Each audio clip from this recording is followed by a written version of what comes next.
A game's development is never as straightforward as it seems. While some games' development story is shrouded in obscurity or not being that interesting, Sonic Unleashed's development is actually one of the most fascinating stories in the gaming industry for me. As such, today I'll be going over how Sonic Unleashed came to be, narrating its development story as well as presenting some obscure and unknown trivia about the game afterwards. This video is the third and last part of a three-part video about Unleashed's development, with the cut content and prototypes already being done and this trivia video being its end. These videos are also part of a remake project I'm making of these 5 videos, with Heroes and 06 already being done and Unleashed being the third entry, except divided into 3 smaller videos. I also want to thank all modders and researchers and data miners and everyone that has made this possible, especially Archie and Starlight, as well as people over at the Sonic Unleashed secret server, who helped me tremendously with this entire project. So let's get into it.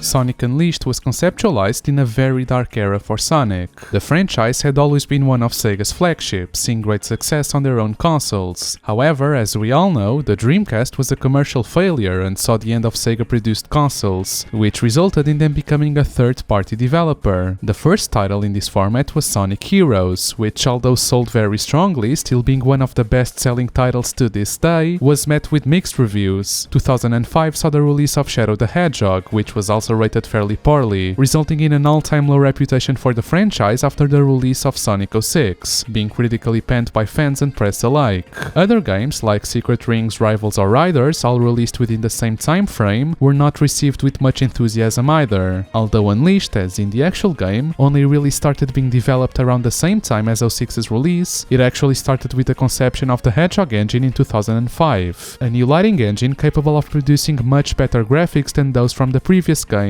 initially intended for Sonic 06 but eventually scrapped due to time constraints, much like everything for that game. Now, if you want to know more about how the engine works and its own development story, I actually have a separate video on that, which I strongly recommend you checking it out. As such, I won't really talk about it much, but I can quickly summarize it. Basically, the motive behind the engine was to achieve in-game graphical fidelity on par with pre-rendered CGI, particularly like Pixar. To achieve this, a lot of work was put into developing this engine over the course of several months, prioritizing particle effects, colors, animation and their own global illumination algorithm over everything else. Due to the hardware constraints of the PS3 and Xbox 360, they had to come up with a lot of workarounds to achieve the level of realism they thought Sonic deserved, and so they managed to somehow achieve what we know the game to look like today. Once again, for a more detailed and in-depth explanation of all of this, make sure to check out that video, as what they achieved is really impressive for the time and is still impressive nowadays. Going back to the actual game development, it started out with the working title Sonic World Adventure, which actually ended up being the final name for the Japanese version. Unleashed was meant to be a new installment of the Adventure series, as a way to appeal to fans of the older 3D Sonic games. The title was eventually scrapped for the Western release, probably for the same reason Heroes wasn't called Adventure 3 too, because it would most likely not appeal to non-Sega console fans. The developers were also given no schedule for release as a way to avoid the new Sonic 06 disaster. The game was also eventually divided into a Wii/PS2 version developed by Dimps, who developed the Advance and Rush series, which ended up becoming more of its own almost completely different game, just sharing story and basically nothing else besides main concepts. It is unclear if this split was made early in development or even before, or if it was during it, because some of the earliest footage and screenshots we have of the HD version resemble a lot what the PS2 and Wii versions ended up looking like. Evidence against this also exists, especially the fact that the level designers between both versions are completely different people, as well as the companies developing the games also being different. So yeah, I guess we can really only speculate. During the writing of the story, Yoshihisa Hashimoto, Unleashed and the Hedgehog engine's development director, realized that it would be useless to have so many ideas for the project and thus decided to make Sonic the only playable character, as well as cut down on the appearance of Sonic's friends, only including those he considered the most important. This decision decision led to multiple arguments with the other developers, however it was eventually accepted.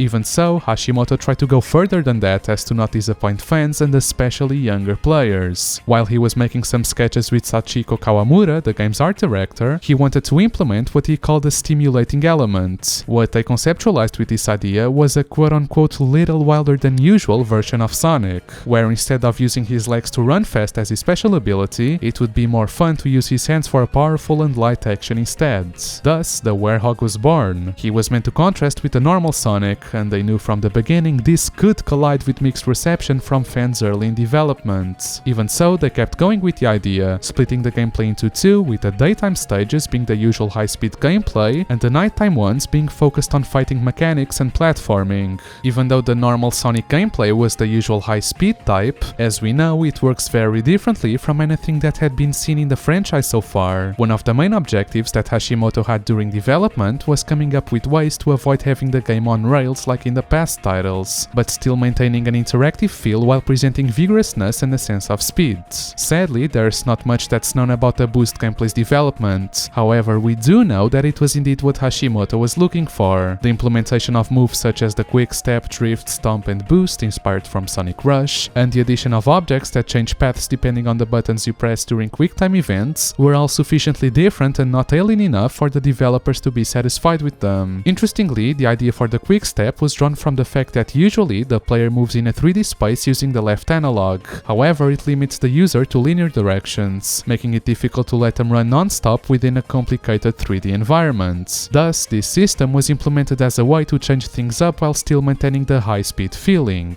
The ring energy, later just referred as the boost gauge, was also created to give more importance to rings, as in the words of Hashimoto, more than 2 rings make little difference in gameplay, so collecting rings is now necessary to be able to use the boost for longer. With all of this, Sonic is obviously much faster, which consequently leads to stages also being much larger than usual, stretching from anything between 10 to 20 kilometers. In terms of model design, Kawamura wanted to redesign Sonic's character model, aiming to create an ideal design that would be even more recognizable. She tried to find a balance between the modern design of the last few years and the classic design that made him so appealing in the first place. This resemblance is even more noticeable in the beta model. One of the most noticeable changes to his model is the placement of his mouth, which appears on the side of his face to resemble more what he used to look like, instead of the mouth in the center usually seen in the 3D games before it. The mouth also changes position to always face the camera no matter what, so you can actually see the mouth model swap if you move the camera in-game. Also, this change was not applied to other characters. As for the design of the levels, each was based on a real-life location, stemming from the idea of what if Sonic were in the real world, as to also make justice to the world adventure title part. Even with this, the game still strove to be more cartoony than 06, instead featuring humans with a more caricaturist look to them. The game also features town stages, or hub worlds, that are set in the same environments as the action stages, and players are able to walk around the environment freely and speak to townspeople, even gaining items from them. However, this overworld can be completely ignored should the player prefer to simply play through all the stages. Along with the Hedgehog engine, designed to make the lighting look as great as possible, Sonic Team also went to a lot of effort to make the animations look smooth.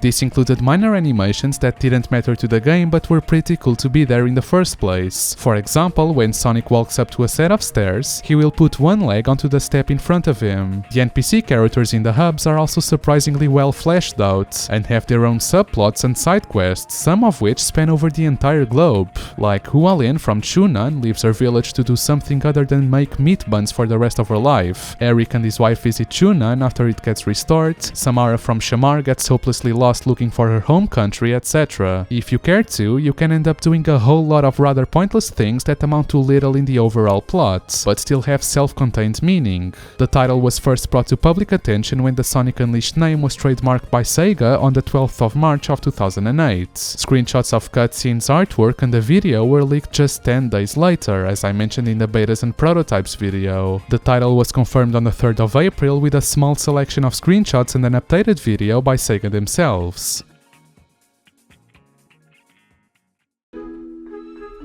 So, let's get into some actual trivia. As I've mentioned, the locations for the stages in the game were based on real-life countries. Apodos is based off of the Greek island of Mykonos, having that exact same name internally. Mazuri is based off of the Sahel region of North Africa, more specifically the Great Mosque of Djenné in Mali, being internally called Africa. Spagonia is heavily influenced by Western European architecture, such as cities like Madrid, Barcelona, Lisbon or Rome, but seems to specifically reference the Italian city of Siena, being internally called EU or European City. Holoska is clearly inspired in Alaska due to its name, including the indigenous cultures of far northern North America, being internally called snow. Chunan is also pretty obviously inspired by China, featuring imperial Chinese architecture running along what looks like the Great Wall. It's internally called China. Shamar is designed to resemble a Middle Eastern desert landscape, namely the Petra monument in Jordan, having that exact name internally, or Petra capital. Empire City is based on New York City, being internally called New York or NY City. Adabat is inspired by Angkor, Maldivian and Southeastern Asian themes. It contains many flowing rivers and high cliffs, and architecturally references the Tongkoan houses of Indonesia. It's internally called Beach or Southeast Asia. And lastly, Eggmanland doesn't resemble any real-life location of course, rather a mix of some other levels in the franchise, such as Circus Park, Lava Shelter, Hot Shelter and Final Egg. It's internally called Eggmanland or Eggman Base.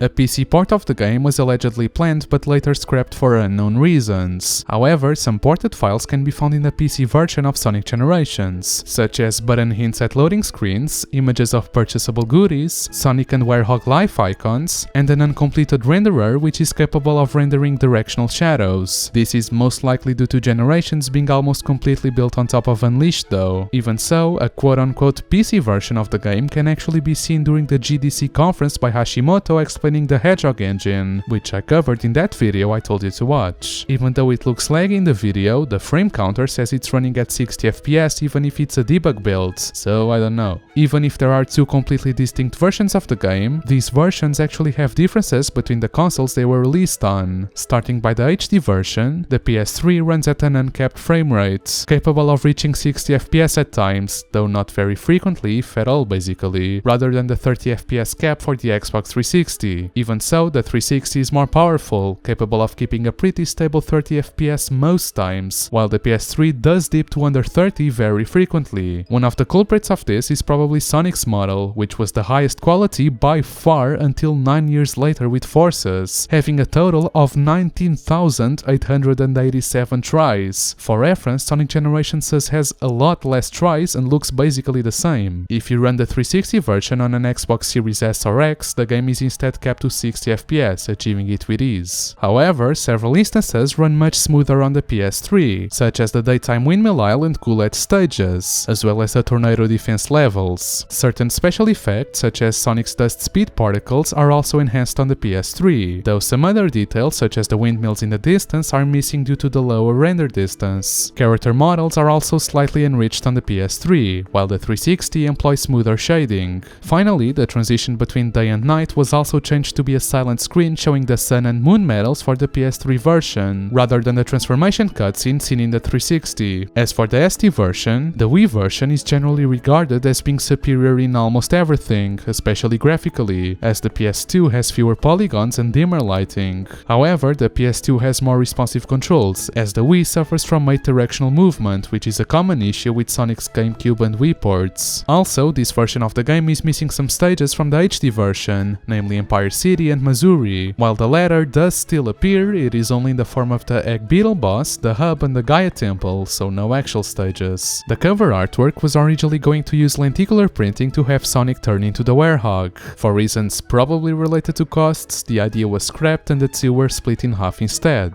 Although a quite well-known fact, Jason Griffith, Sonic's voice actor at the time, was sick for the entire recording of the game. This is especially impressive considering the fact that he had to do that hoarse Werehog voice while having a sore throat. Interestingly enough, I also had what I think was strep throat the entire time I was recording that video game. I suffered. I suffered for about 2 weeks straight recording that because there was so much screaming and my voice was just like every break we had I was drinking, hot soup, just trying to get through the day, but In the opening cinematic, a Dreamcast can be seen inside the Eggmobile. It can also be seen when the Egg Dragoon is defeated and when Eggman tries to command the Dark Gaia. But let's go back to the opening. Besides the console, you can actually see what appears to be two games. One of them is Knight's Journey of Dreams, which released a year earlier, and some sort of Eggman game parodying Sonic Adventure, which is quite funny. In the HD version, if you go to this small lane in the nighttime Spagonia hub, a person in the shower can be heard whistling the theme from the teaser trailer.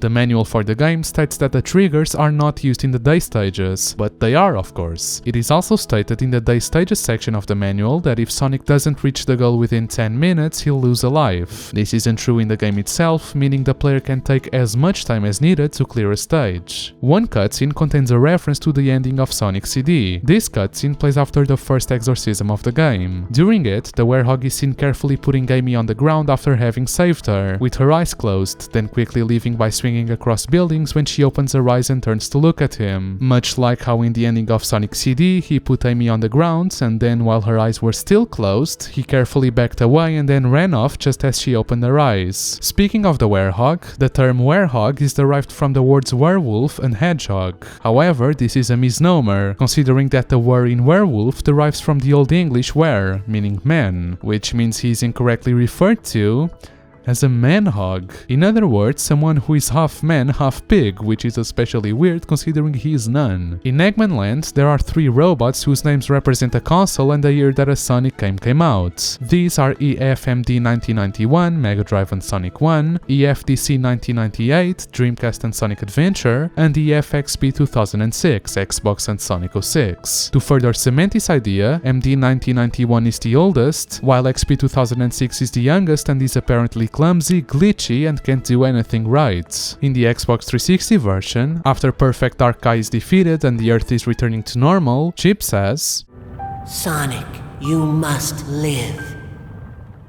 While the subtitles say, "Sonic, you have to live." In the cutscene A New Journey, when Sonic looks around after the fall, if you look at the Chaos Emeralds in the shot, you'll see that the purple emerald still has its color. If the player looks around Bonnie's kitchen in the Empire City hub closely enough, there is a magazine named World's Treasure on the cover that appears to be Shamar. Similarly, in Rooftop Run Act 1 Day, if you stop next to this cafe and look at the newspaper this person is reading, you'll be able to see Sonic 06's cover art. At the end of Windmill Isle Act 1 Night, you finished a stage in a small arena fighting Dark Gaia minions. In the top right of the camera view, you can actually spot Tails hiding behind a wall. In Tornado Defense, a small cutscene will play displaying the tornado transforming into its battle mode. For some weird reason, Tails' mouth morpher animations during the cutscene of Act 2 are really broken. Every time you get an A rank, Sonic will hit a pose similar to the one he strikes in the cover art of Sonic Adventure. It's never explained in-game exactly why Sonic transformed into the werehog, but the instruction manual actually contains some insight into this. It turns out when Eggman used the Chaos Emeralds to unseal Dark Gaia, it and the Emeralds became linked. Due to Sonic's close proximity to the Emeralds at the time, he absorbed some of Dark Gaia's energy. Since Dark Gaia is shown to only affect people at night, this is why Sonic only transforms when the sun goes down. This also explains why Dark Gaia absorbed some dark energy from Sonic to gain power, removing the werehog transformation. It's implied that Sonic's under a lot of pain when turning into the werehog. It becomes really noticeable in Night of the Werehog, because for the last few minutes Sonic's been smiling and messing around, only to stop in front of a window looking out to the full moon, where he breaks into uncontrollable shaking, nearly collapses, and once it's all over, howls horribly. This is actually averted in the cutscene where Chip reveals that he is Light Guy in Adabat, as when Sonic transforms here, he barely flinches, suggesting he's used to it by that point. Orbot, although appearing in the game, is never given a name. In the actual script for the game, he was called SA-55, which is lead for SAS. Ergo was the name fans called it before its name was revealed, based on one of his lines. Orbot was most likely a substitute name introduced in Colors. Many of the street signs in Skyscraper Scamper are named after other Sonic characters that don't appear in the game. More specifically, the members of Team Dark, Shadow, Rouge and Omega, Silver, Blaze, Pachacamac and the Chow. In the Werehog side missions, there is a place called Soliana Hotel. This is likely a reference to Sonic 06, which was set in the similarly spelled Soliana. The Werehog bosses represent all three elements: Dark Eye of Phoenix, which is fire, Dark Murray, which is ice, and Dark Guardian, which can summon lightning. There is also the Egg Dragoon, which attacks with all three elements. In the original concept work of Chip, his name was Whip, referring to whipped cream, as whipped cream was an early design motive. However, this was changed as some felt the name whip carried too many negative connotations in English, such as whipping as an act of punishment or the injury known as whiplash. In the Japanese script, when Eggman attempts to fool Sonic by surrendering at the beginning of the game, Sonic tells him that he isn't fooling anyone, so he should stop it with his pointless tricks. This was mistranslated as Sonic saying that he wouldn't break his stuff if he played nice since the beginning. Later in the same scene, upon seeing Sonic's transformation into the Werehog, Eggman calls his new form amusing. This was baffingly localized as him calling it festive instead. This game is the last mainline one to use the 4Kids TV voice cast for an English dub, as Black Knight still uses them, with all voice actors being replaced for Sonic Colors beside Eggman's Mike Pollock. Interestingly, the voice director for the English version is Christopher Collett, which voices Orbot. The whole Earth-Shattered plot for the game seems really weird. All of the planet's continents are wholly intact, atmosphere and all, merely floating a mile or so higher above the planet's core than usual, with the ocean water not falling into Earth's core. In addition, while this usually entails killing everyone on the planet, here absolutely nobody's worse for the wear, still living peacefully on the surface. The only issue is some earthquakes here and there, and the gaps between the floating continents being difficult to bridge without air transport. The daytime level theme for Savannah Citadel has a similar melody to the opening of the end credits medley for the 8-bit version of Sonic 1.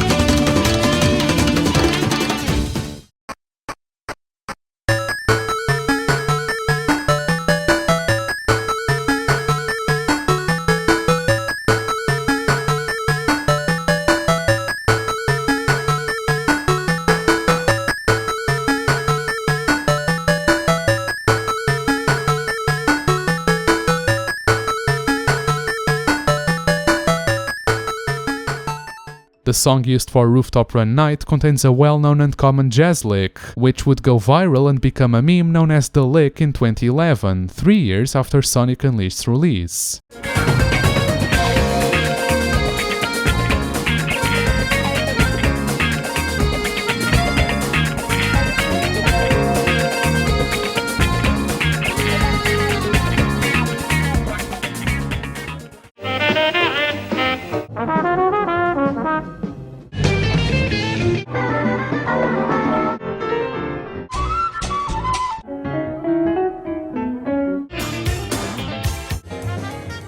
The lead composer of the game, Tomoyo Otani, uses musical samples in some of his tracks for the game, similar to how Hideki Naganuma and Otani himself used samples in Sonic Rush and Sonic Rush Adventure respectively. One amusing coincidence is that the intro of Windmill Isle is based directly from a track of the arcade game Ollie King, which Naganuma composed the entirety of.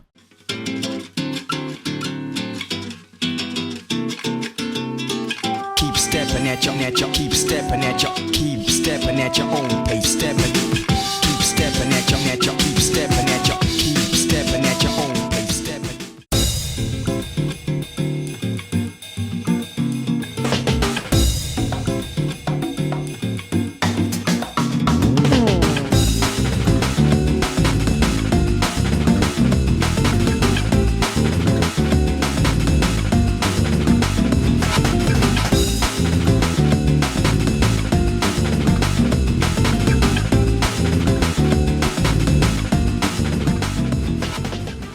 Lastly, let's take a look at some glitches. If you run to the goal ring at the end of any level and pause before reaching the results screen, you can restart the level and the level will have completed itself. The results screen will say best time and have every number at 0, and you'll receive a massive time bonus. In some cases, this glitch can get you an automatic S rank, although in most cases it will result in a minimum of a C rank. One of the most popular glitches in this game is the Werehog combo to clip through walls. To do the glitch, you must perform the rolling kick combo. During the rolling kick part, you must guard before the animation ends. If done correctly close against the wall, the werehog will clip through the wall, able to walk towards the other side. Performing it anywhere will most likely make you clip through the floor. This glitch is mostly ideal for speedruns, since it can be used to clip large parts of stages. Sometimes it can be used to explore empty unused areas, like in Arid Sands and the Adabat mission Jungle Fright, both of which I covered in the cut content video. There is a certain area in Eggman Land where Sonic is in a white mechanical room with an hourglass. You should touch it to transform Sonic into the werehog and use the glitch on the left side of the door, which will lead to the area with pipes and fans you would normally have to go through. From here you can jump on top of the pipes, then off of them onto another area. In the Spagonia entrance stage during the day, go to the wall where Sonic learned how to do a wall jump up the wall and go off the springs, placing Sonic on the rail. From there, tilt the control stick to the left, and if done correctly, Sonic will stop grinding but will still be in his grinding animation. If you do this on the part before the spring and jump, Sonic will continue grinding but will be grinding sideways. Similarly, go to any rail in a hub world and press the pause button. Sonic will now be frozen in his grinding animation. Two of Sonic Unleashed's most known glitches also include the M and D speeds. These glitches are really easy to get consistently once you do learn them, but really hard to get at first. A good place to practice this in is in the starting segment of Savannah Citadel Act 1 Day, as it's pretty open. You should start walking forwards until you feel the first bar of the speed meter, then use the boost and jump. If done correctly, Sonic will move through the air at speed surpassing those of the boost. To maintain it, you must consistently hop or jump while keeping the analog in the same position. The D speed is the same principle, but for 2D segments, being usually easier to perform considering the camera change between 3D and 2D helps in this for some reason. The principle is exactly the same, but instead of tilting the left stick forwards, you tilt it sideways. There is also another easier to perform speed glitch in the game, the QSS. Standing for quick step slide, it's exactly that. Hold the slide button while quick stepping and Sonic will accelerate a lot. There are a few glitches you can perform to mess with the game behavior. During the Egg Devil Ray boss, if you defeat the boss at the same time you die, you'll respawn and the game will be in slow motion, although this is really hard to perform. In the Holoska mission A Promised Mate, if you defeat the last enemy and die when the mission completed text appears, you'll be prompted to restart. Now, as soon as you jump and land on the ground, the mission will be cleared and failed at the same time, which is really fucking weird.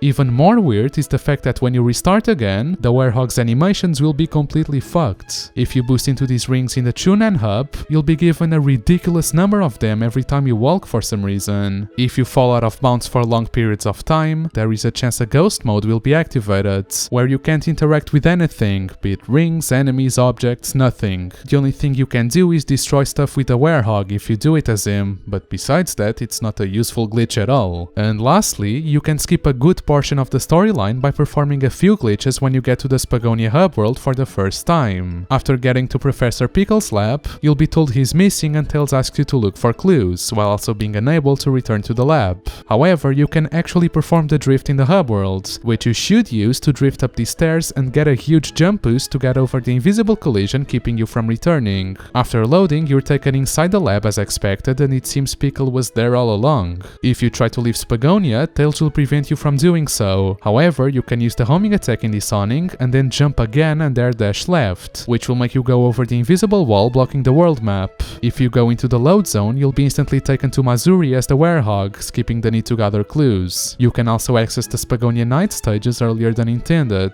If you stand right here, air dash to this tree, you'll see that it has collision on top for some reason. Now use the air dash aiming to the top of the closed gate and you'll actually go over it, loading into the Spagonia stage hub. Since you won't have enough medals, you can really only play the werehog stages for now, but it lets you skip a good portion of the story. And yeah, that's about it for this video. As I've mentioned, the two previous parts that make up this Sonic Unleashed development documentation are available to watch in my channel, and I do recommend checking them out to get a full picture of this game's development. So yeah, I hope you enjoyed the video, and if you did, please consider subscribing as it does really help me out a ton, and consider turning on notifications as these videos take a long time to come out. You can also support me on Patreon for €1.50 and get some perks, like early access to videos, your name at the end of of the screen and other perks soon to be added there. I also recommend checking out the store I contribute to called Dopamine, which features a bunch of clothing with custom designs mostly related to Sonic, some of which I designed myself. The link will be in the description if you're interested.